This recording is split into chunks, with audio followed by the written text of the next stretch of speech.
Di episode ketiga, kita pun langsung diarahkan pada saat Moskow terbebas dari penjara, dan dapat diketahui Profesor membutuhkan Moskow untuk merencana ini, tapi ia mengajukan syarat dengan membawa anaknya. Sebelumnya kita udah tahu Denver ahli dalam berkelahi, tapi di samping itu, ia sering mencuri uang dari para penjudi, hingga sampai para penjudi itu mengirim gangster untuk mengejar Denver.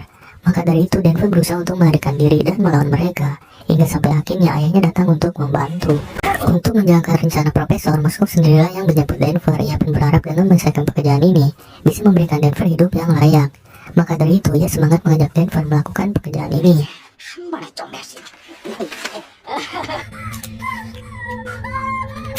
Shin kembali memperlihatkan Denver saat akan menembak Misun, hingga sampai Tokyo melihat Misun yang tergeletak penuh darah. Setelah penembakan itu, Yeomin didesak untuk mengakui itu salahnya, tapi Yeomin malah mengatakan Misunlah yang menawarkan diri. Bukan hanya itu, Yeomin memposisikan diri sebagai korbannya, karena perampok dalam menghilangkan orang yang ia cintai, hingga sampai akhirnya terjadi keributan di antara para sandera. Berlin yang ditemani Oso memastikan Denver telah mengeksekusi Misun, dan kemudian meminta Denver agar memastikan jasad Misun tak terlihat. Dengan adanya korban ini, Tokyo ingin menghubungi Profesor, karena ini tak sesuai dengan rencana. Tapi Berlin melakukan ini bermaksud untuk memberi contoh agar mereka tak melewati batas.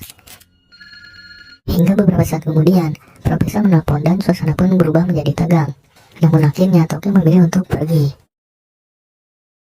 Berlin menganggap ini adalah masalah kecil yang sudah diselesaikan.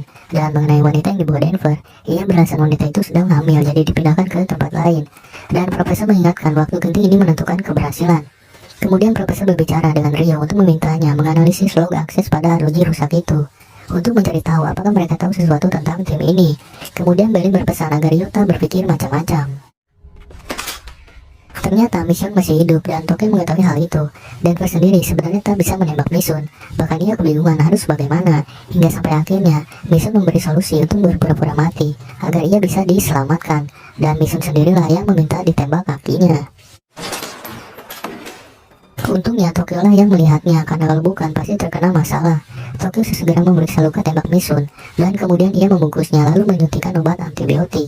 Setelah itu Tokyo berpesan agar Denver terus memeriksa kondisi Misun dan memberikan antibiotik sesuai jadwal. Tokyo kemudian berencana untuk menggeserkan Berlin karena tak bisa menyembuhkan Misun terlalu lama, tapi untuk melakukan itu terlebih dulu harus menyingkirkan Helsinki dan Oslo. Polisi yang memeriksa video arloji mendapat Rio yang merupakan seorang peretas hebat, yang akhirnya Wojin tahu penyebab sulitnya peretas kepolisian. Kemudian Wojin meminta untuk memeriksa seluruh CCTV di setiap sudut gedung. Dalam rencana ini, Profesor membutuhkan pemimpin yang menggantikan dirinya di dalam gedung. Maka dari itu, ia meminta orang yang bersedia. Nairobi sempat mengajukan diri, karena diketahui ia memiliki pekerjaan terkenal di sebuah kasino. Dan ialah yang mengatur semua rencana itu, hingga sampai akhirnya Berlin mengajukan diri. Dan karena Tokyo ternyata menyukai Berlin, meminta alasan Berlin mengajukan diri. Menurut Berlin harus ada seseorang yang menegakkan ketertiban di tengah kekacauan. Dan Denver sempat mengajukan ayahnya untuk menjadi pemimpin, tapi ternyata Moskow sudah memiliki tugas penting, membuat rute pelarian untuk tim. Sedangkan yang digali Sandra itu adalah rute palsu untuk membebaskan mereka, dan membuat polisi mengejar melalui rute palsu itu. Denver yang tengah berjaga terpaksa meninggalkan untuk pergi ke toilet, dan ia pun mengingatkan Yumin untuk tak melakukan hal bodoh. Hingga beberapa saat kemudian wakil Biro datang untuk mengajak bicara Yumin. Denver ternyata memberi makan Misun, dan di sini Misun menanyakan Yumin yang saat ini hanya tahu dirinya telah meninggal. Ia gelisah karena merasa Yumin tak keberatan jika ia meninggal, dan kemudian meminta Misun bertahan karena ia memiliki rencana. Melihat hal yang terjadi pada Misun, mereka tak ingin membiarkan Yumin bertindak sendiri, tapi Yumin malah menyalahkan perampok yang melakukannya. Ia melakukan bukan untuk diri sendiri, dan berpikir perampok akan membunuhnya. Hingga sampai akhirnya salah seorang memukul Yumin karena kesal dengan Yumin yang selalu memikirkan diri sendiri. Bukan hanya itu, Yumin diancam jika masih egois dan membuat sandera lain dalam bahaya. Melihat ancaman itu, Yumin mengadu ke Moskow karena akan dibunuh mereka, tapi wakil Dirut mengatakan hanya memberi peringatan agar tak menyelinap kembali. Melihat hal ini, Moskow berpesan untuk sebaiknya bekerja sama dan saling membantu. Di saat makan terjadi masalah di antara para sandera karena seorang siswa meminta makanan tambahan, hingga sampai akhirnya Chungyu memberikan makanannya dan Nairobi pun meminta untuk memberikan tambahan makanan. Beberapa saat kemudian Oslo mengikuti Tokyo yang pergi, tapi Tokyo menyadarinya. Denver ternyata mengikuti mereka dan ini merupakan rencana mereka untuk menyingkirkan Oslo terlebih dahulu. Pertarungan sengit pun terjadi di antara mereka berdua. Denver sempat berpikir Oslo tak ada apa-apanya tanpa pistol, bahkan ia meledak Oslo hingga membuat Oslo kesal. Di tengah pertarungan mereka, Yomin mencoba untuk keluar tapi pintunya terkunci, dan tanpa disadari Helsinki mendengar suara dirinya saat mencoba membuka pintu itu. Yomin kemudian pergi untuk mencari sesuatu, dan ternyata ia ingin menulis pesan untuk Yomin. Di dalam pesan itu ia menyampaikan bahwa dirinya masih hidup dan berpesan agar tak mengkhawatirkan dirinya. Tapi tiba-tiba Helsinki masuk ke dalam ruangan. Helsinki memeriksa setiap sudut ruangan hingga sampai akhirnya tiba-tiba Tokyo datang mengarahkan senjatanya. Rio mengabari bahwa ada jejak kiriman transfer berupa gambar, dan ini bisa menjadi masalah besar jika ada wajah yang tertangkap kamera.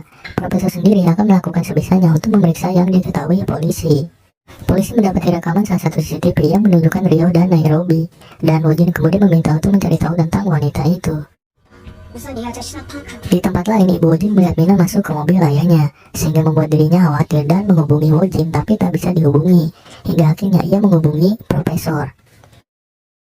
Berlin melihat Rio yang ketakutan, wajahnya terekam oleh arloji, tapi Rio berpikir Profesor pasti akan menanganinya. Tapi tiba-tiba Tokyo mengarahkan senjata, dan didapati sedang membuat Rio agar memata-matai Tokyo. Hingga akhirnya Tokyo meminta Rio menghubungi Profesor. Tapi Profesor tak ada di rumahnya, ia pergi ke gedung percetakan. Karena ketatnya penjagaan, Profesor mengelabui polisi dengan membunyikan alarm mobilnya. Nairobi akhirnya berhasil teridentifikasi yang diketahui adalah seorang penipu, dan menimbulkan pertanyaan kenapa mereka melibatkan seorang penipu. Tapi tiba-tiba mereka mendapatkan sinyal yang ternyata itu Profesor yang mengabari ibunya Wojin menelpon. Wojin kemudian meminta untuk dihubungi kembali dan Profesor meminta maaf atas tindakannya ini. Mina dibawa ayahnya untuk mengajak makan, tapi beberapa saat kemudian Wojin menghubungi mereka. Wojin ternyata melarang Mina bertemu ayahnya, tapi dia terpaksa karena ingin bertemu. Wojin akhirnya memberi ancaman jika tak pulang akan membesarkan masalah ini, dan hal ini membuat Profesor tahu bahwa Mina sedang bersama mantan suaminya. Profesor kemudian mencari tahu hubungan yang kurang baik itu, tapi bagi Wojin ini tak ada hubungannya dengan Profesor. Ia meminta agar dilupakan. Profesor menyadari telah masuk tanpa izin, tapi ia lakukan karena ibu Wojin sangat khawatir. Hingga sampai akhirnya Profesor pergi, dan hal ini bisa menjadi akhir hubungan antara Profesor dan Wojin. Dan dapat diketahui saat di ruangan, Profesor melihat Rio dan Nairobi yang telah teridentifikasi. Walaupun ia harus mempertaruhkan hubungannya, namun pada akhirnya ia mendapat kartu yang diinginkannya. Di situasi genting ini, Profesor tak ada di tempat, bahkan untuk menentukan pemimpin di gedung ini. Berlin mengusulkan untuk melakukan pemilihan secara demokratis. Jika tidak setuju, Tokyo berarti melakukan kudeta tanpa kehadiran Profesor. Para sandera kemudian dikumpulkan di suatu ruangan, bahkan Jungmin yang tanpa disadari memprovokasi Denver, karena ia merasa sedang diprovokasi sandera utara. Namun pada akhirnya Denver tetap menyatukan Jungmin dengan sandera lainnya.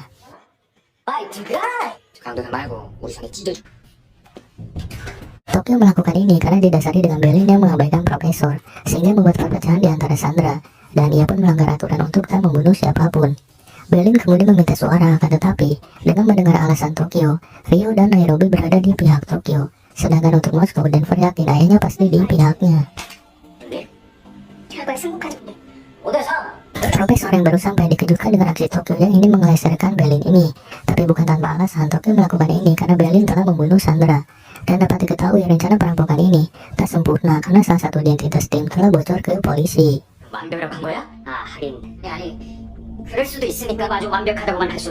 Mereka adalah Rio dan Nairobi, dan dapat diketahui Berlin melanggar aturan ini hanya untuk menghentikan sandera yang menganggap tim lemah. Hingga pada akhirnya dengan adanya kabar ini, Nairobi dan Rio berpihak pada Berlin.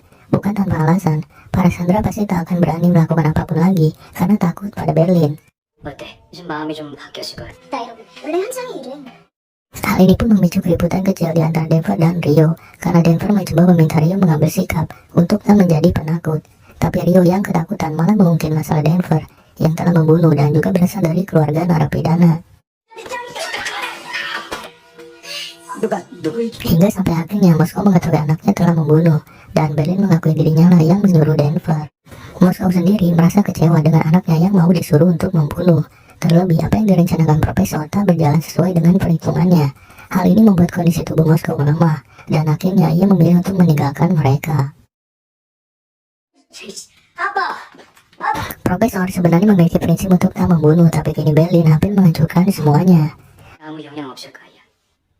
알량한 양심 때문이 아니라 Denver kemudian berusaha memberikan penjelasan, namun ayahnya terlanjur kecewa. Denver sendiri dibesarkan tanpa seorang ibu, dan ini tak mudah bagi Moskow. Tapi ia memiliki harapan agar Denver menjalani kehidupan yang normal dan layak seperti orang lainnya. Dan dapat diketahui perkataan terakhir ibunya Denver. Ibunya yakin pasti Denver akan menjalani hidup sama persis dengan ayahnya. Tapi Moskow selalu berusaha keras agar Denver tak berakhir sepertinya. Hingga pada akhirnya Moskow meminta Denver untuk menyelesaikan pekerjaan ini dengan benar dan mengajak menjalani kehidupan biasa seperti orang lain. Tapi tak disangka Moskow membuka pintu gerbang utama. Dengan adanya Sandra yang terbunuh, Profesor meminta pertanggungjawaban Berlin karena menyebabkan terhambatnya rencana. Tapi di sini Rio menyadari dengan adanya gerbang yang dibuka seseorang, begitupun dengan pihak kepolisian. Kujin bersama tim khusus kepolisian segera memeriksa kondisi ini. Mereka mendapati Moskow yang tengah berjalan sendirian. Maka dari itu semua tim bersiap. Tapi tiba-tiba seseorang yang memakai topeng mengejar pria parubaya itu. Dan karena melihat membawa senjata, tim kepolisian segera mendekatinya. Moskow akan mengakui bahwa dirinya lah yang membunuh wanita itu. Dan meski tak berjalan sesuai rencana, setidaknya jika menyerah hukumannya akan dikurangi. Tapi di sini Denver berusaha mengatakan bahwa dirinya tak membunuh wanita itu. Tokyo berniat untuk melakukan sesuatu, tapi Berlin suka tidak menghentikannya karena ia memiliki rencana. Denver sendiri menyadari ayahnya tak mempercayai ucapannya itu, tapi Moskow bisa bertanya ke Tokyo bahwa ia benar-benar tak membunuh. Dan di tengah-tengah obrolan mereka, Wojik meminta mereka berdua untuk menyerah. Sedangkan di dalam, para Sandra dipilih untuk menjalankan misi khusus, dan salah satunya adalah Yungmin. Hingga beberapa saat kemudian, kepolisian dikejutkan dengan keluarnya para pasukan bersenjata yang menggunakan topeng. Dan dengan adanya mereka, kepolisian tak bisa membedakan Sandra ataupun perampok. Dan ini adalah sebuah rencana yang memiliki tujuan untuk menundukkan para Sandra dengan membuat mereka ketakutan. Berlin sendiri menghormati rencana Profesor dan Tokyo mengikuti itu. Tapi di setiap rencana pasti ada bayangan yang akan menjadikan pemimpin semakin bersinar. Dan Berlin hanya ingin mengambil peran itu. Ketua meminta agar segera melakukan sesuatu, tapi Wojin tak ingin tergesa-gesa karena segalanya bisa menjadi rumit.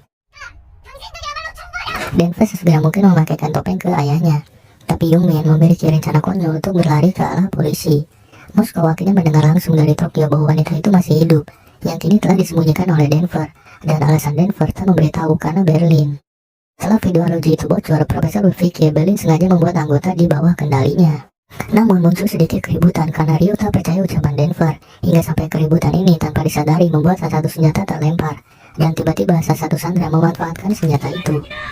Dapat dilihat Sandra itu menggunakan senjatanya untuk menekan para perampok. Ia meminta para perampok untuk menjatuhkan senjatanya. Dan tanpa disadari ia membuat dirinya menjadikan polisi, berpikir bahwa dirinya salah satu perampok itu. Hingga sampai akhirnya Wojin memutuskan untuk menembaknya. Dan film pun bersambung. Di episode keempat, kita pun langsung diarahkan pada